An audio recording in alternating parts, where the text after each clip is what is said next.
It's termite season. Hi, it's me. And bugs fear the blue trucks from Essential Pest Control. Go blue at Essential Pest Control. We'll eliminate those bugs, bees, and termites. And stop paying too much to that national provider. Buy local for great service and affordable rates. Call Essential Pest Control because termites fear the blue. Run for your life. Call for the blue trucks from Essential Pest Control. 886-3029. That's 886-3029. Or check online at essentialpest.com.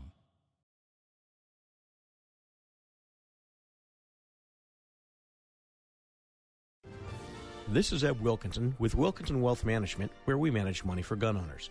What does it mean to retire comfortably and remain comfortably retired? It means designing a plan that allows you to do the things you want to do, outpace inflation, and never run out of money in your lifetime. If you want to retire comfortably and remain comfortably retired, call me, Ed Wilkinson, at 777-1911. That's 777-1911 or WilkinsonWealthMGMT.com. I'm proud to welcome my good friends at Tucson Iron and Metal Retail to Inside Track as an advertiser. Jamie Kipper and her staff are conservation experts.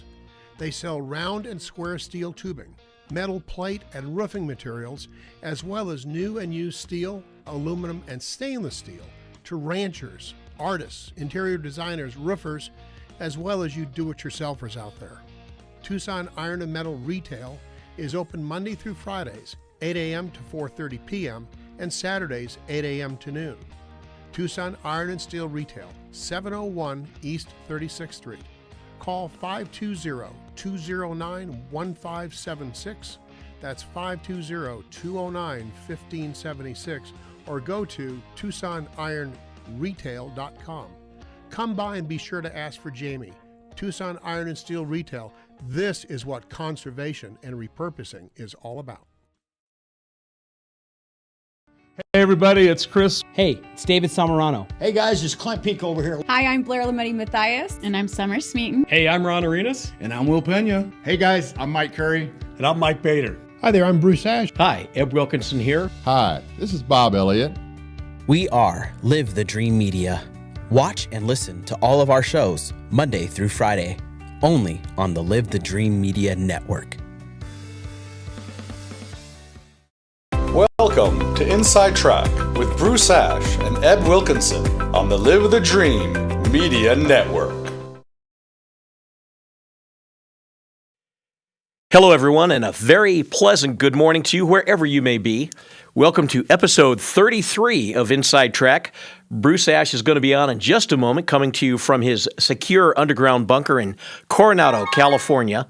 On a cold and drizzly day, this is Ed Wilkinson in the lavish Live the Dream studio in Marana, Arizona, as is our special guest today from Voices of the West, Bunker Defrance. Bunker, how are you? I'm just finer than frogs here. How are you? I'm doing well. Every time you're on the show, all I know is we just have to say hi, Bunker, or hi, Harry, and whatever show notes we had go right out the window. It's gone. You lost control the minute we both walked in the door. Yep. How are things down south there?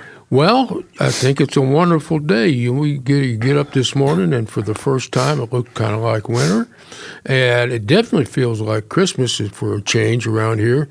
I mean, I love the clouds. I grew up with snow and all that kind of stuff. So that's what I want to see. I want to see weather at Christmases. So where'd you grow up? Ruidoso, New Mexico. Okay. I grew up in Michigan. Oh, you know snowy clouds. Oh, absolutely. I love the snow. I miss the snow. I'm very excited to miss the snow. Oh, yeah. But let me ask you this, though. Sure. When you get up on Christmas morning, which feels better? A Christmas morning where the sun is bright and shiny and the birds are twerping, or you get up in the morning and it's dark, clouds all over, there's pine shadows, you see a little squirrel squirreling across the snow, and you can smell the fir trees, and you got the Christmas plants going. Doesn't that feel more like Christmas than it absolutely. Well, you said what feels better. Yeah. What feels better is the sun.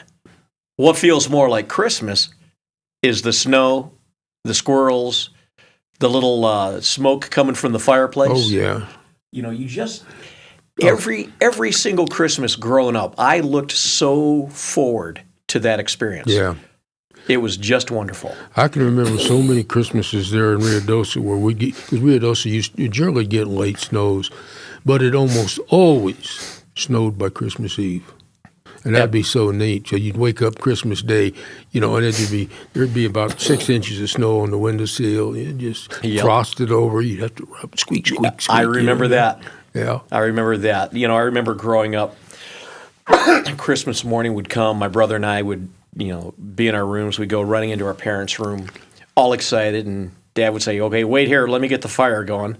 He'd get the fireplace going, the Christmas tree plugged in, and everything was looking great. The lights, yeah. For a minute there, I was thinking AI Christmas tree. No, we had a real tree. Real tree that we cut down, and you cut it yourself, right? Cut it down. Yeah. Years go by, then you went to the lot and bought it. Yeah. Because you got tired of cutting it. Well, that was but when the kids are little, that's when you want to do it because you really instill. But when you get a little older, they're more interested in something other than going out there and trumping and stomping snow and cutting. They want to be playing some games or something. So, absolutely. Or then going out and playing in the snow. Yeah. Building a snowman, having snowball fights. Bruce, how are you? There he is. I'm good. Much. I was wondering if this thing was going to work today. It's all good. Yeah. Good. So it's Christmas Eve today. Here in Tucson. Tell us all about Hanukkah Harry. Hanukkah Harry has left for the year, and he'll be back in 5787. That's in Jewish years. And what's his name? Who's that guy in the red outfit? Krampus.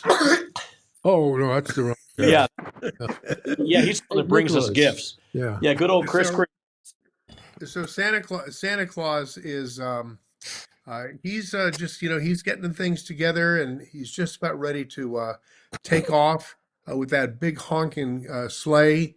And Rudolph and the other reindeers are getting ready to do the deliveries for this Christmas all over the world. NORAD, the North American Air Defense Command, will be following their progress through the night as they head for your home, all you little boys and girls out there.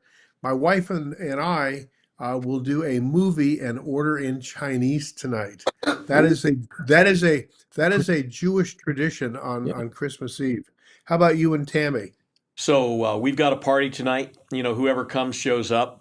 We're going to be eating Mexican food. Nice. Tomorrow the family comes over. We open presents. And tomorrow night is when Tammy and I usually have the Chinese food. Oh, good for you. It's that Jewish from the waist down. Exactly. Exactly. Hey, how about you, Bunker? What's up for Christmas Eve? Oh, I'm going over to some friends I go over every year, and it's good because don't have any family anymore, so it's nice to be able to partake with somebody else's family and still get the family feeling. Otherwise, it's the old bachelor sitting there pretending he's Ebenezer Scrooge. You're anything but Ebenezer. Oh, I have no Scroogey around here. Hey, before we jump in today's Christmas Eve Big Wednesday show, Bruce and I want you to know after the show ends today, we'll be resting up for our yearly prediction show right after the new year on January 7th when we look back at our 2025 predictions and see how we did, as well as make our forecast for 2026. This is always a fun show. Yes, it is. I always enjoyed it when we were on the air, And you're welcome to come in and make some predictions of your own, Bunker. Oh, I've got a lot of predictions to make. Okay, on New Year's Eve next week, we're doing a special repeat broadcast from last week's show when we talked with retired U.S. Navy captains Kirk Lippold and Bob Wells about the ISIS attack on the USS Cole in October 2000, which marked the start of the global war on terror. Bruce? Thanks for joining us today on Live the Dream Media. On the app or watching us on X, Facebook Live, YouTube, and our other platforms. You can also watch the show anytime on these same platforms. Thank you to all of our Inside Track viewers and listeners. Eb and I look forward to more great shows in the upcoming year. We have some great guests already lined up. Eb, I don't know if I shared this with you before, but our show views jumped up another 20% last month. This thing, this Live the Dream thing, it really does work. And David and Clint and Tony and Shay and all the people who are part of it, we thank them for their hard work. This portion of the show brought to you by Ebb's great company, Wilkinson Wealth Management, who helps my family, myself and my sister Jackie. Let him help you also. Wilkinson Wealth Management. Call Ebb today at 777-1911. Greetings, Bunker. Tell us how your audience for Voices of the West finds your show. I think they're just kind of browsing the internet. They get lost and they go down this dark alley, and somehow in the dark web show. But no, it just it's. I think over the years we started on KVOI with Emil Franzi. It was his dream to do the show, and at one point, finally, when Emil took sick, they left the KVOI, but he wanted to keep this dream alive. And so we started a podcast, as you remember, over at your offices. And That's right. A couple of years.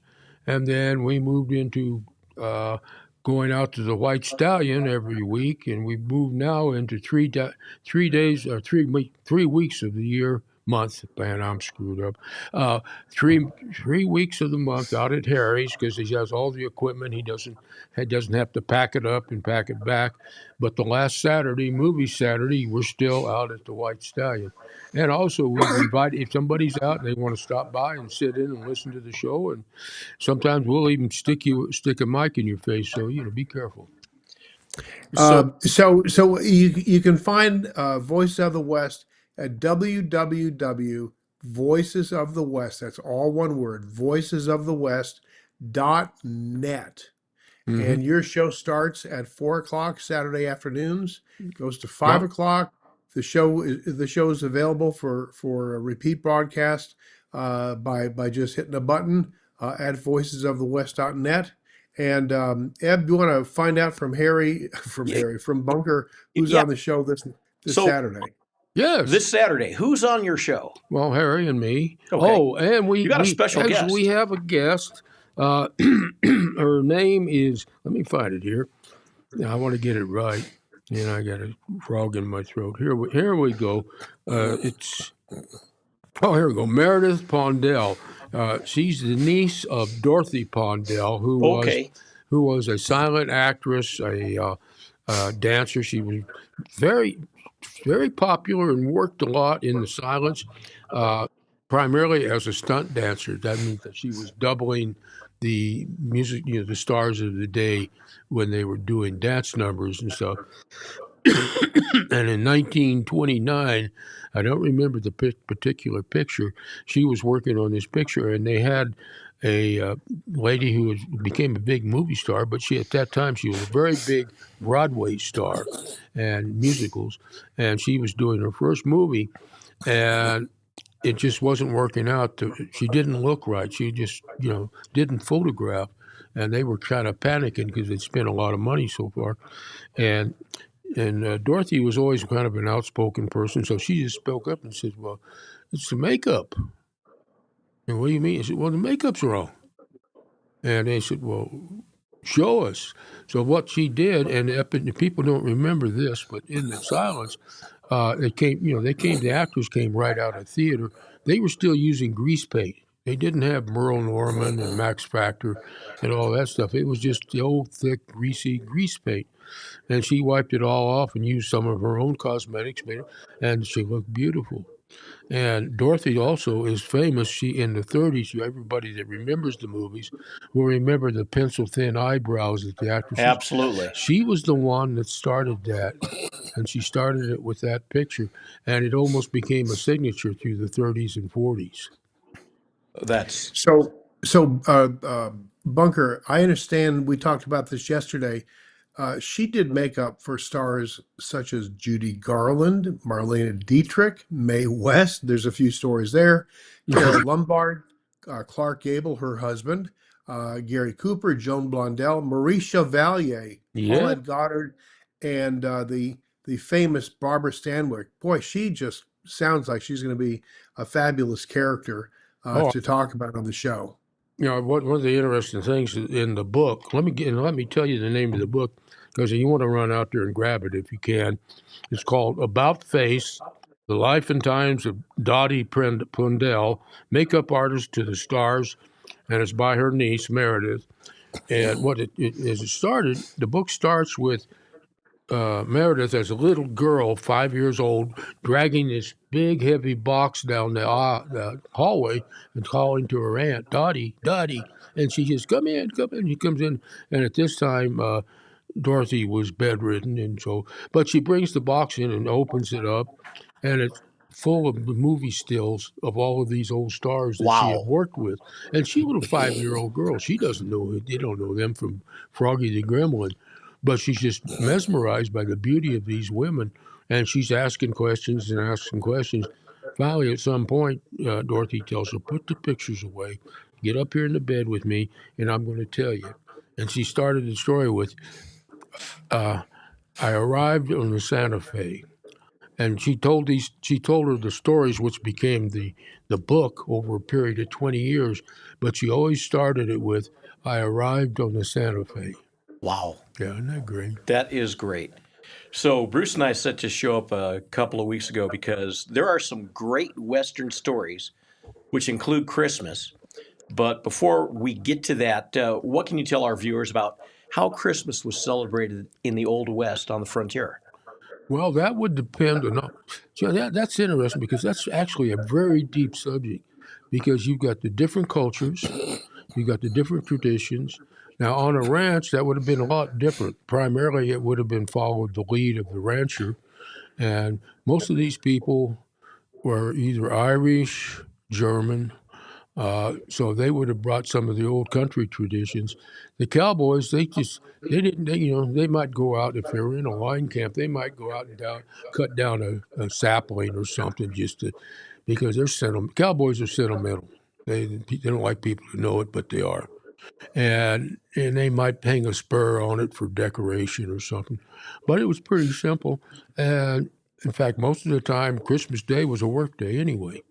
And they might be out all day long, looking for strays or bringing in calves that got lost from their mothers in the snow. So, Christmas was a special day, but it was more special for the people that had the time to enjoy it. Because, like I say, these were working people. Christmas Day on the ranch, Dad got up and he went out there and chopped ice just like he did every other day of the week. Mom got up and had to get the coffee and everything ready because all the husband, the family, kids, because they were all out working, they'd put in an hour or two work before they come in and have breakfast. That's just the way it was. And then go back out and work again. And go out back and work all day, and they'd come in and have a big lunch.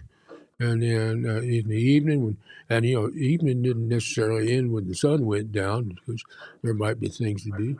And even say after the regular outdoor work, old Pa might be sitting over there by the fire mending harness or working fixing tack or just doing some leather work or doing something, And Mom, she'd either be sewing or she'd be doing, even when their relaxation and how they would spend their spare time was generally, they call it crafting today, but they would be doing some chores that needed to be done, and they took pleasure in it. So how does that differ from what would happen in, I'll call it the cities, even though they weren't really cities? Oh, you mean like say a little burg like Tucson or something? Yeah. Well, again, here you'd have more of a Catholic Christmas. You'd probably have some nativities. You might have a procession, Christmas Eve. Looking for the baby Jesus, and you would, oh gosh, you'd always have a big meal with the Spanish families. They'd probably have tamales and pozole. And if the more affluent, of course, the more goodies on the table, and the kids would get special treats. The Anglo Christmases would be pretty much like they would be back in the East. Depending upon your ways and means and your status, what you could afford. If you were a big shot in town or something, you might have a big tree, you might have guests over, you might have a barbecue. It's all situational, really, and in different parts of the country. New Mexico would have been different than here. Bruce. Hey, Bunker, what do you think our ancestors who lived out on the prairie or in the Old West, what do you think they would conceive? What would they think of the way that people rush around, for a week or two right before Christmas and are trying to hustle and get all their gifts? I mean, the gifts in those days were much simpler, weren't they? Well, an awful lot of them were handmade. Again, if it was an affluent family, they might get out to Sears and Roebuck and order something from back east sometime in June and hope that it got there for Christmas. And again, there'd be a lot of handmade stuff. One thing which I failed to mention is there generally would be a lot of music and dances. Would be the opportunity for people to get together. Like one of the bigger ranches, he might have the hands clean out the barn and invite all the neighbors over, and they'd come over and they'd spend a night, or they might spend a couple of nights, but they'd come over for at least a night.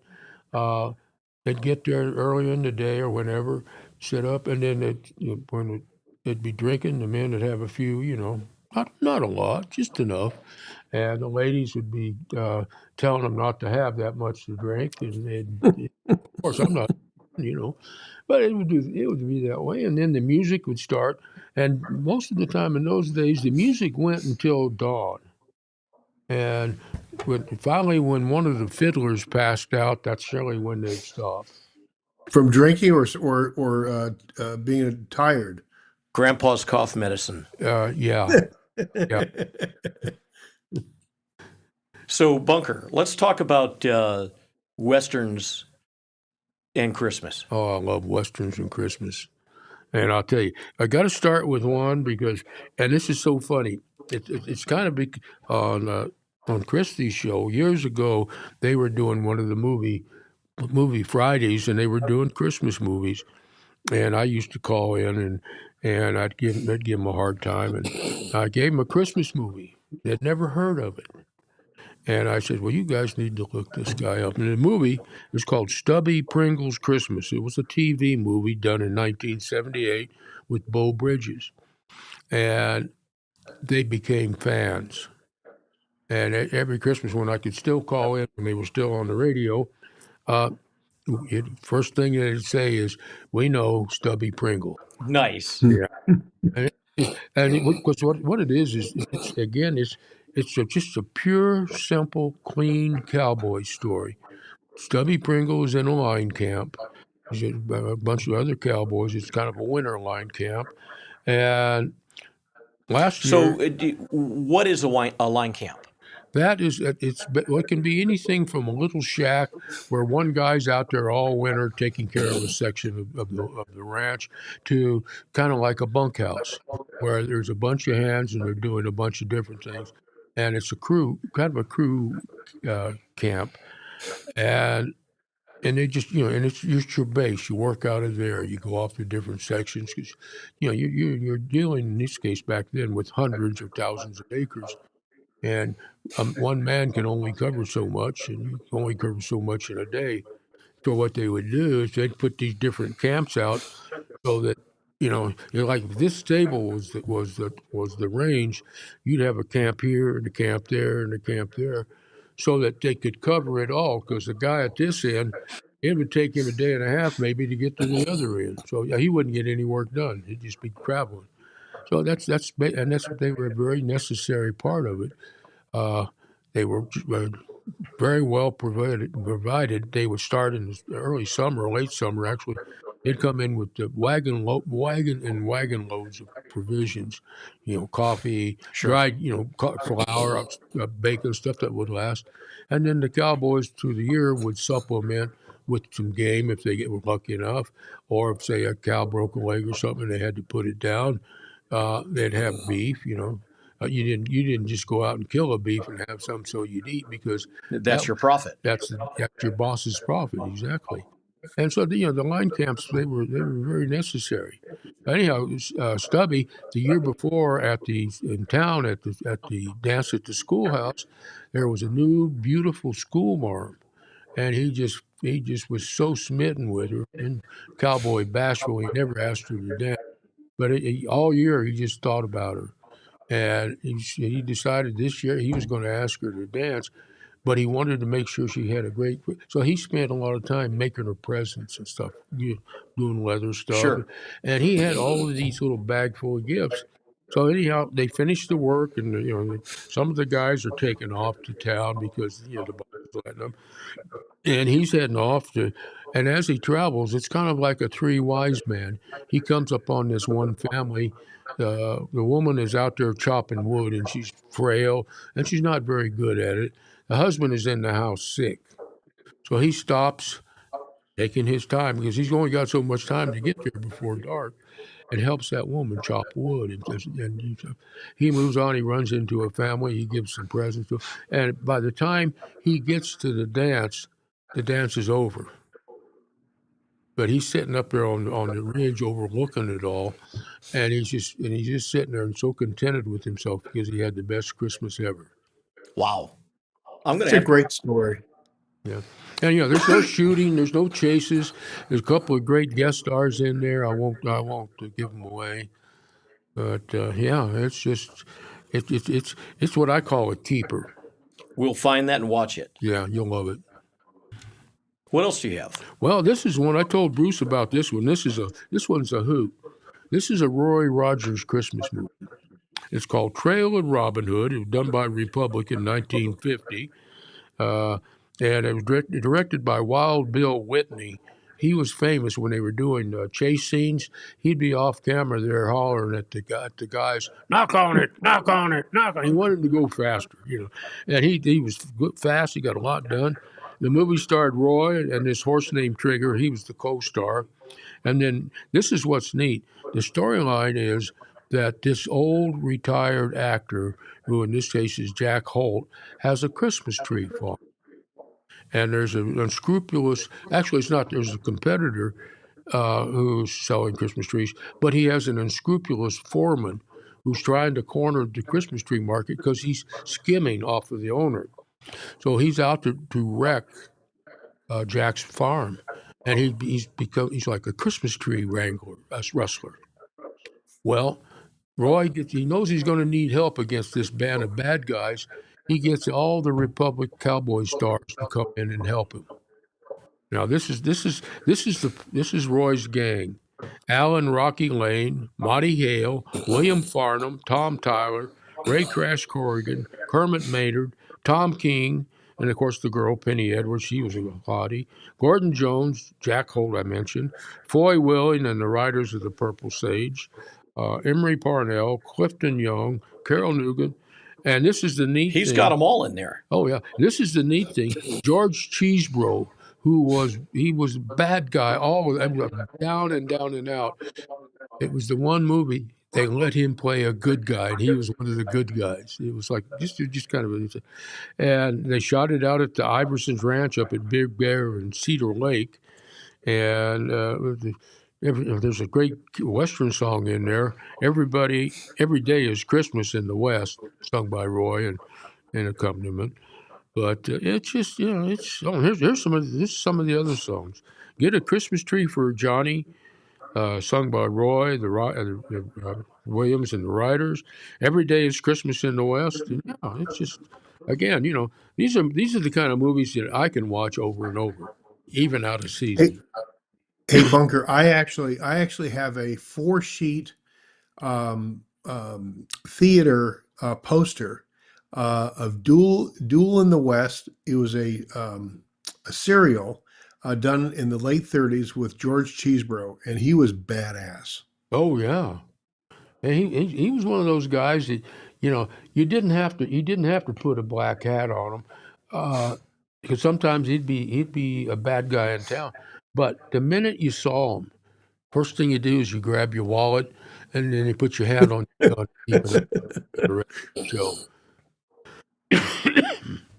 What else do you got? Well, let's see here. This is this. I'm going to give you two titles, but this is not the actual title. This was an alternate title, The Miracle in the Sand, and the other reissue title was Miracle in the Sand, Miracle in the Desert, and it had a reissue title of Miracle in the Desert. But everybody knows it, a little movie called Three Godfathers. And Yep. But again, everybody knows John Wayne and John Ford's 1948 version. There was one done in 1936 starring Chester Morris, and I love both of them, but I like Morris's just a little bit better. Why is that? Well, for one thing, in 1936, the acting was a little more raw. Okay. And by 48, Wayne is very polished. But it's just, it's the same story, and it was Chester Morris, Louis Stone, Walter Brennan. Those were the three Walter guys. Brennan, great actor. And it's the same story, but it's grittier. It's in black and white, and there's something about, for me, westerns in black and white work better. Yeah. Yes. Yeah. And the part, and part of it too is that people don't realize, like it's like Nora westerns, Nora West detectives or Nora westerns. You have to light it.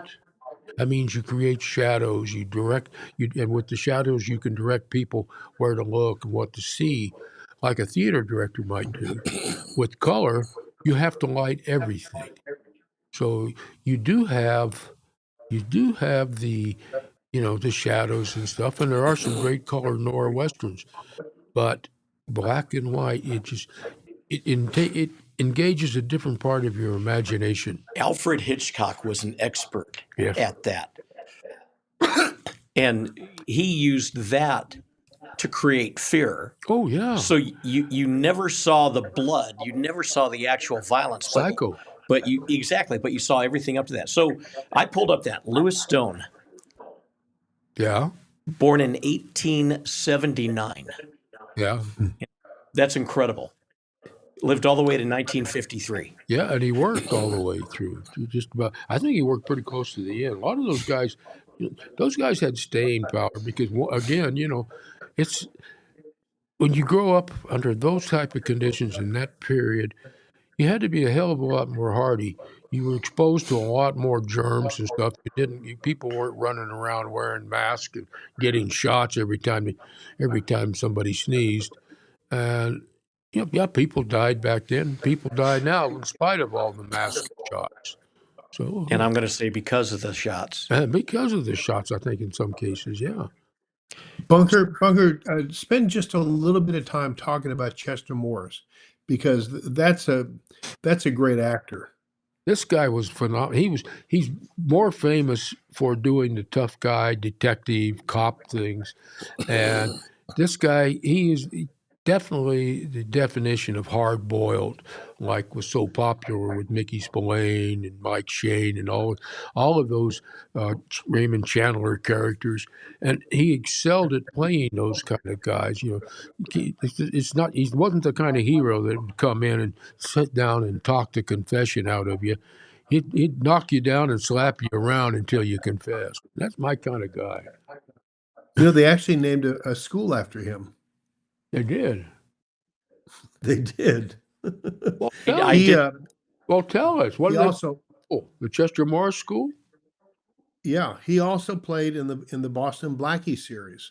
Yeah. Oh, okay. Yeah. I remember that. But who was the star?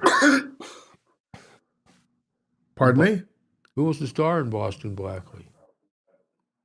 Wasn't it? Well, there actually, I think there actually were a number of them. I listened to the old time. Hair, black mustache, and that was one of my favorite of my mom. So, yeah, I remember listening. So I love old time radio. Oh yeah, and I listen to it every chance I get, and I love listening to Boston Blackie. Yeah. Oh man, it's funny. Because I'm always Taylor.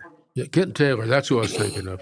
It's like every time I do something like this, I always end up going down the rabbit hole.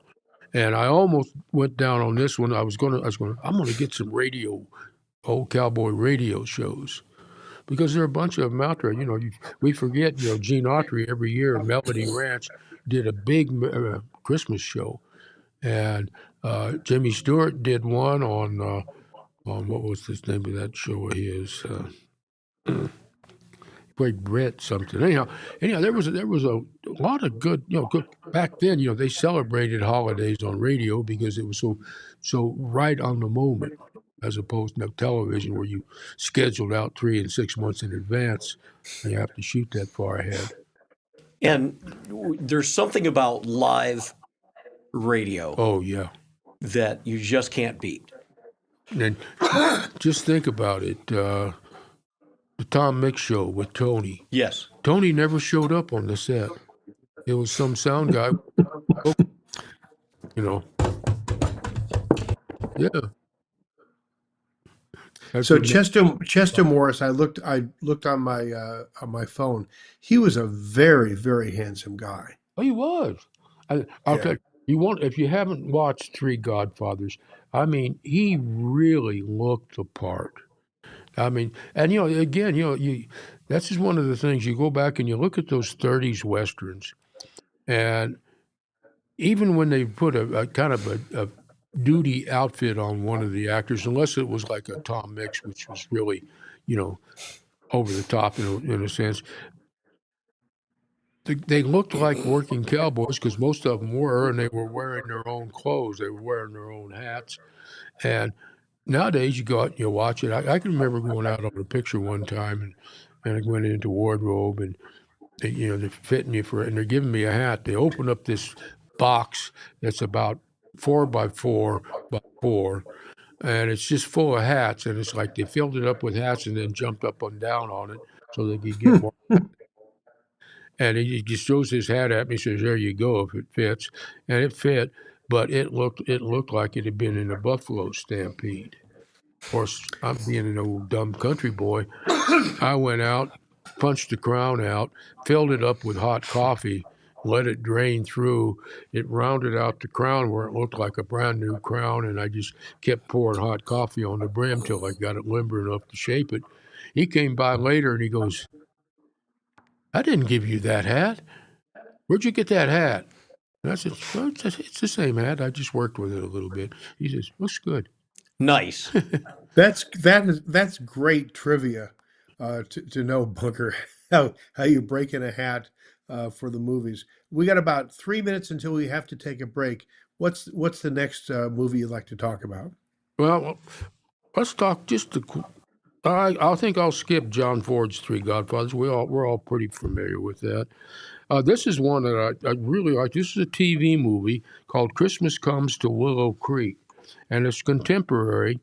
And actually, I think this was either the spinoff or the idea for Northern Exposure, because what it is in the story is there's a small town in Alaska suffering a depression after the cannery is shut down, and two brothers are truckers that work for what's his name here? I'll tell you later. He's from that town. He wants to send them a Christmas, so he loads up this semi full of Christmas, food and gifts and presents and stuff. And these guys take off, and of course, there's a big blizzard between Southern California and Willow Creek. But what is so neat is, the characters in this town. It hasn't snowed. It's Alaska, and it's Christmas coming up, and it hasn't snowed. Now the blizzard's coming on, but the lead up, one of the old guys in town, they're going, "What are we going to do? What are we going to?" He goes out and he climbs up on the water tower, and they go, "What are you doing?" He says, "I'm staying here till Christmas gets here." And so you got this, and then the blizzard's coming on. They're trying to talk him off the water tower, and "No, I'm staying here till Christmas." But these guys go through all of the stuff, that you always run into. The trucks goes off the road, the fact they get stuck, they rescue somebody. There's the Christmas Miracle. But the cast was John Snyder and Tom Wolpak from Dukes of Hazzard. Kim Delaney was the girl. We got Hoyt Axton was the he was I wish he'd have done more stuff, but he was the boss of these guys, and it was just again, like I say, a nice, delightful, to me, family type of show. And again, if it wasn't the inspiration for Northern Exposure, it sure came close. Well, Bunker, we need to go and pay some bills. No channel flipping, anybody. We'll be right back after we hear from the folks who help us stay on the air around here at Live the Dream. So stay tuned for more Cowboy Christmas with Bunker Defrance from Voices of the West here with Eb and Bruce. Yahoo! You're listening to Inside Track with Bruce Ash on the Live the Dream Media Network. Now a word from our sponsor. It's termite season. Hi, it's me. And bugs fear the blue trucks from Essential Pest Control. Go blue at Essential Pest Control. We'll eliminate those bugs, bees, and termites. And stop paying too much to that national provider. Buy local for great service and affordable rates. Call Essential Pest Control because termites fear the blue. Run for your life. Call for the blue trucks from Essential Pest Control. 886-3029. That's 886-3029. Or check online at essentialpest.com.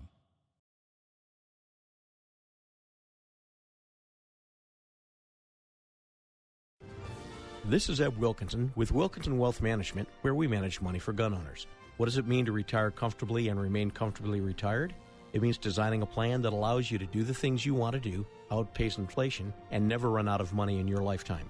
If you want to retire comfortably and remain comfortably retired, call me, Eb Wilkinson, at 777-1911. That's 777-1911 or WilkinsonWealthMGMT.com. I'm proud to welcome my good friends at Tucson Iron and Metal Retail to Inside Track as an advertiser. Jamie Kipper and her staff are conservation experts. They sell round and square steel tubing, metal plate and roofing materials, as well as new and used steel, aluminum, and stainless steel to ranchers, artists, interior designers, roofers, as well as you do-it-yourselfers out there. Tucson Iron and Metal Retail is open Monday through Fridays, 8 a.m. to 4:30 p.m., and Saturdays, 8 a.m. to noon. Tucson Iron and Steel Retail, 701 East 36th Street. Call 520-209-1576. That's 520-209-1576. Or go to TucsonIronRetail.com. Come by and be sure to ask for Jamie. Tucson Iron and Steel Retail. This is what conservation and repurposing is all about. Hey everybody, it's Chris. Hey, it's David Samarano. Hey guys, it's Clint Peak over here. Hi, I'm Blair Lametti Matthias. And I'm Summer Smeaton. Hey, I'm Ron Arenas. And I'm Will Pena. Hey guys, I'm Mike Curry. And I'm Mike Bader. Hi there, I'm Bruce Ash. Hi, Eb Wilkinson here. Hi, this is Bob Elliott. We are Live the Dream Media. Watch and listen to all of our shows Monday through Friday, only on the Live the Dream Media Network. Welcome back to Inside Track with Bruce Ash on the Live the Dream Media Network. Now back to our show. Dot. And it just, and this is like 10 minutes are going by and the dot's getting bigger. 15 minutes get bigger. About a half hour later, you can tell it's on horseback. About an hour, the guy's riding, and he rides up. He's riding into the bay doors of the TV station, and it pulls back. You see the bay doors. He rides in, dismounts, and says, "Welcome to whatever the TV station was," and walks in, sits down at the table, puts the earphones on, and they start the broadcast. In case you're wondering, Bunker was right in the middle of a great story about TV in Ruidoso, where you only had one channel. I had asked him off the air, how do you find these shows? He said, well, we only had one channel. It wasn't hard. Serendipity. You turn on the set. Yeah, didn't want to interrupt this. We wanted everybody to hear exactly what was going on.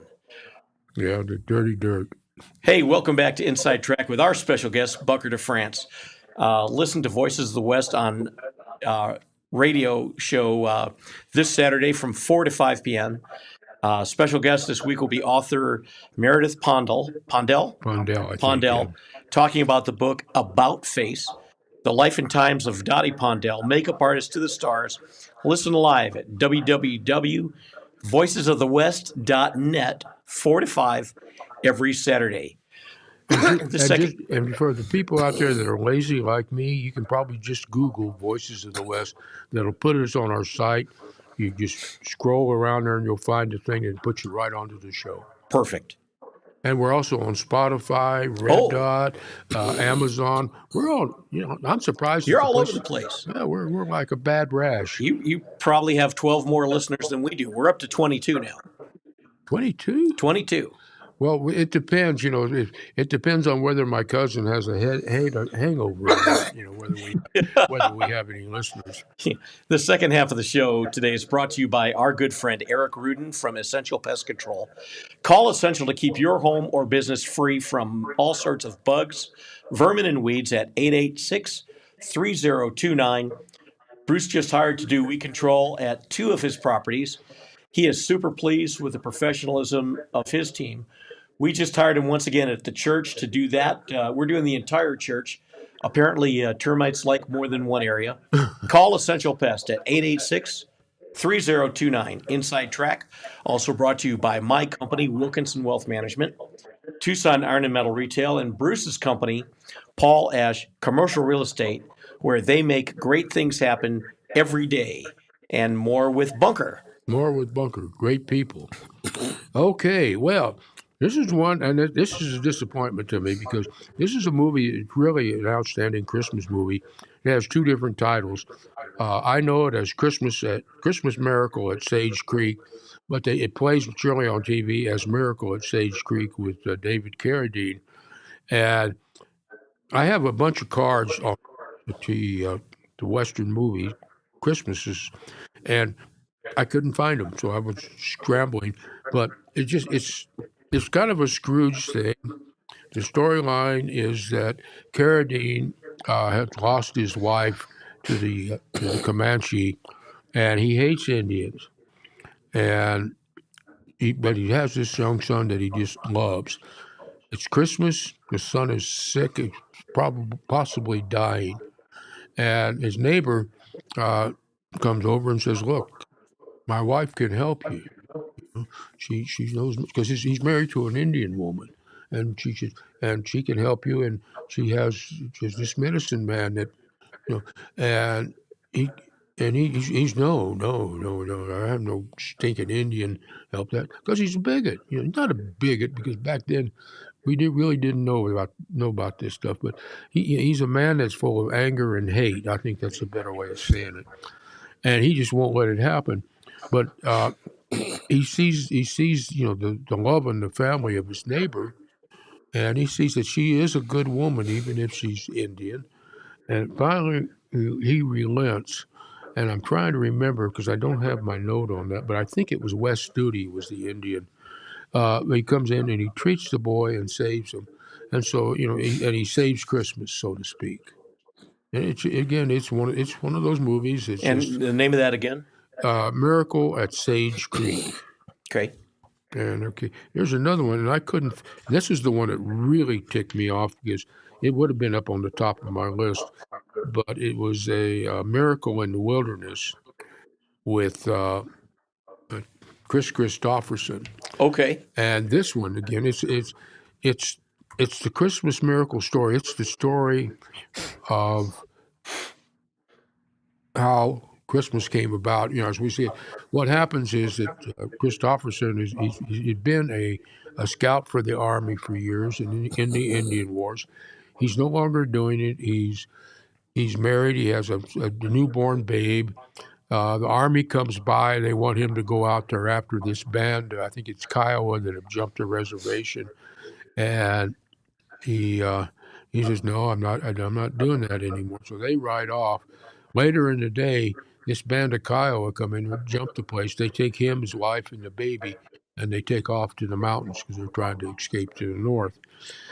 So anyhow, they're in there, and they get up to the Indian camp, and the chief's wife has lost her baby. So she takes the baby as her own, and of course now you have the conflict of 2 mothers and 1 baby. It's kind of a solemn thing, Solomon. And So anyhow, they're like around as they've had a meal. They're around the meal at night with the big fire, beautiful scene, and the chief says, she said, she's trying to make her case why she should keep her baby. And she starts to tell him the story of Joseph and Mary, and the trip to Bethlehem. As she's telling it, the Indians see it as Indians, and Joseph and Mary is an Indian man and an Indian woman, and it goes all through the whole nativity story. Wow. Through as if this was happening to the Indians as opposed to back in ancient Israel. And it's just by the end, he has a big fight with the chief and defeats the chief and doesn't kill him. And so the chief is beholden to him. And then the word comes, the army's coming. And so they're pulling out of camp. And the wife is standing there. She's just crushed and heartbroken. And the Indian woman looks at her and she just walks over and gives her back her baby. And Christopherson tells me, go this way. There's a way out. You can get away from them. And then when the cavalry shows up the next morning, they go, what happened? Where'd they go? How did they get free? He says, I don't know. We woke up in the morning and they were gone. Perfect. Yeah. Hey, Bunker. We're talking about some movies. Some are more recent than, for example, Three Godfathers, of course. But do you think that cowboy Christmas movies, say in the 30s through the 50s, actually had more of a spiritual sort of a nature to them? Talking about the miracle of Christmas and so on. I mean, that title, those words are in the titles of several of the movies that you mentioned and others as well.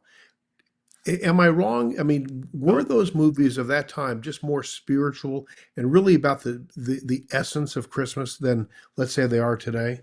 I think, for one thing, I think our culture was more cohesive and more people actually went to church. And I think that I think the people that go to church today are the ones that are more serious, and the others, they think about it and don't go. And it's the nature of the culture, it's always changing. But I also feel that there's a swing that more people are getting involved. More people are, they're feeling. Not just I don't think the Christmas spirit really changes a lot of people, but I think what happens is over time you get accumulation of just what you see in the world, things that happen to you, and then a little moment of serendipity or chaos or whatever comes into your life, and it kind of wakes you up, and you go, wait a minute, I've got to look things with fresh eyes. I've got to see things better. Everything, both good and bad, that's happened to you in your life brought you to where you are today. Exactly. And you wouldn't be where you are today without those things that have taken place. If you could go back and change anything in your life, I wouldn't change anything, because if I did, I'd still be in California. Ah. Right. That would be terrible. In Gomorrah. Oh, yeah. Oh, my God. Yeah, so... Well, let me ask you, Bruce, because you got Sodom and Gomorrah. Is Southern California Sodom or Gomorrah? I think it's the worst of both of them put together. I happen to be in Southern California right now. But Coronado Island, which is almost like the islands in California. It's Mayberry. Little fiefdoms. They're kind of isolated. Coronado is an outpost. Yes. It's a separate fort. It's like Catalina. And like Catalina, the difference is Coronado has a bridge. Yes. And what's their? I think Bruce is probably plotting to get rid of it here. I wouldn't be surprised. Actually, I wanted to bring back the tolls, because without the tolls, which went away in the early '80s, all the hoi polloi come over the bridge and spoil some things here on the island. Bunker, if you were with your best friend, and it was just the two of you in front of a TV on Christmas Eve or Christmas Day, what is the one cowboy Christmas movie of all that you haven't talked about so far that you'd want to watch? Well, let me. This is a whole. This is because this is getting. There's a bunch of TV things that stand out. This is a standout here. It's Gunsmoke episode. P.S. Murray, Murry, Christmas, and it was season 17, episode 15. It seems like all the Christmas episodes on these things were number 15 in that year. I guess just the way they're scheduled. But Herb Wallerstein was the director. I worked for him a couple of times. He was a great man. He gave me some good opportunities. And of course, the cast was Arness, Stone, Blake, Curtis. But the guest star, Buck Taylor. But the guest stars were Jeanette Nolan, the wonderful lady actress, Jodie Foster playing a little girl, and Jack Elam as Titus Spangler. And he is a handyman who rescues 7 orphans from an overly stern headmistress, which is Jeanette. And in her name, it just tells you right there, Emma Grundy. Is that not a perfect name for grouchy old lady? It is. Yeah, Mammy Granny. Anyhow, he ends up in Dodge City at Christmas time, and she's coming trying to get the kids back, and it's a heartwarming story.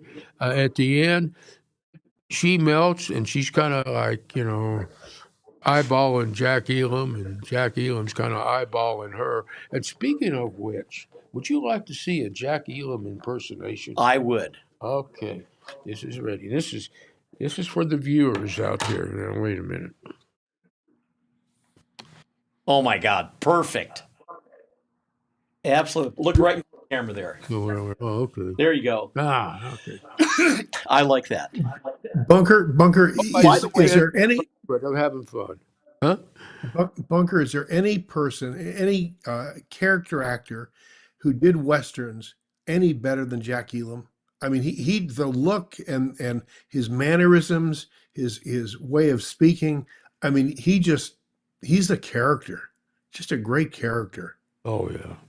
Now, you talked about episode 15, why they all happen there. Yeah. Here's the answer. Yeah. They start the new seasons in September. Right. Okay. So you got 4 weeks in September, then you've got October, then you've got November. And episode 15, whatever it is, always falls around Christmas time. Yeah. So that's why that takes place. Oh, I figured that. But thank you for all the folks out there that didn't know that are now counting on it. Yeah. And now I've got another Christmas movie for you to watch. Okay. The Cowboys. There was a couple of movies that they say is Christmas movies, and I go, I don't remember. I remember some kind of Christmas thing, but it doesn't. I don't remember it in the movie.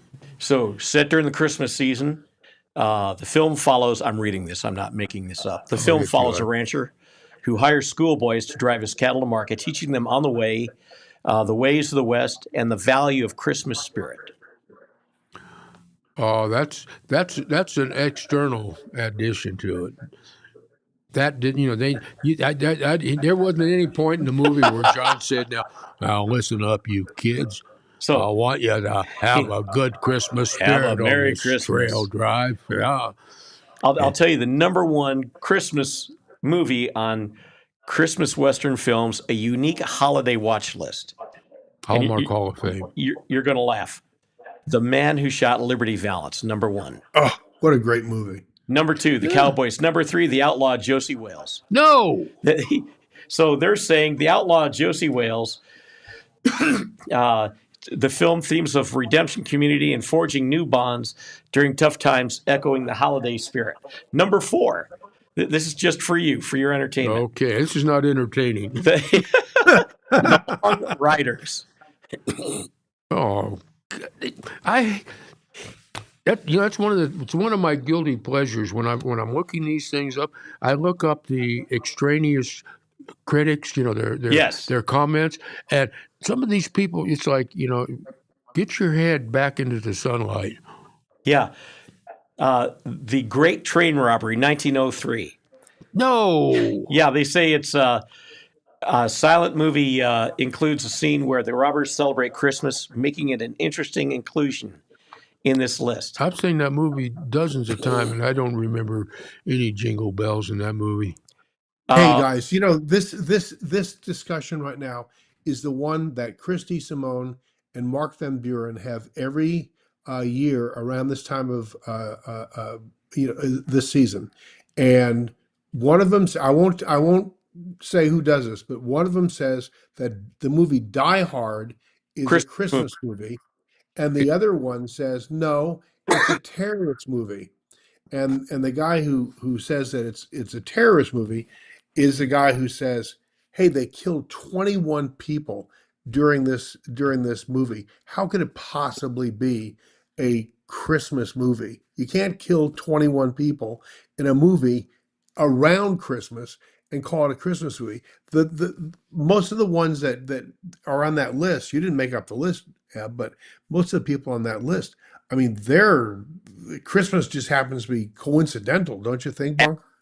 This is Exhibit A in your argument. This is a little movie called The Hateful Eight. I saw the movie. I'm sure I saw the movie, but this was like the number 2 on one of the lists, and it said because it probably took place during the Christmas season. Well, I got news for you. If it's got snow, it doesn't necessarily mean it's Christmas. It just means it's winter. That's true. It could be April in some of those places. Yeah. Well, hey, wait a minute. Talking about that, yeah, I got one here I want to show you. This is where is it here? Okay, here's one. 1967, The Christmas Kid. Oh, that actually, that is a very deep movie. It's an allegory because the guy is born on Christmas Day. But if you go through there, they're telling a Bible story, and they've disguised it as a wetsuit. But you almost have to read the description of the movie to realize that that's what they're doing. Okay, it's just spaghetti western. Now this is the one. Miracle Down Under. What does that tell you? Australia. And the alternate title was Bushfire Moon. Anyhow, George Miller, who did the crazy movies, he was the director. And the storyline, basically, it's 1890 Australia. A family endures hard times until a Christmas miracle changes their lives. A small boy mistakes a swag man, which was kind of like a bad man, for Santa. And, of course, what happens there is that the boy fawning on Santa changes the man, and, of course, the man, the Clint Eastwood character that comes in from out of town and changes everybody's life. That's what happens. But there you go. And it doesn't have to be the U.S., and they didn't have a pine tree. So we've only got a few minutes left. Number one Christmas two questions. Number one Christmas Western of all time. Question number 2, number one Christmas movie of all time. Oh, well, Christmas number one. I'm going to say a tie between Stubby Pringle and Miracle in the Wilderness. And for the number one movie, it's Knickerbocker Inn, which was the precursor for White Christmas. It's the same story done in black and white. Okay. And the story. Well, White Christmas was black and white. Yeah. And Christmas is in black and white with Fred Astaire instead of Danny Kaye. Okay. But God, it's just. But you for one, it's the first time you hear White Christmas in the movies. Oh. And then the song was such the movie and the song was such a hit. They made us. They made the next year. They made White Christmas.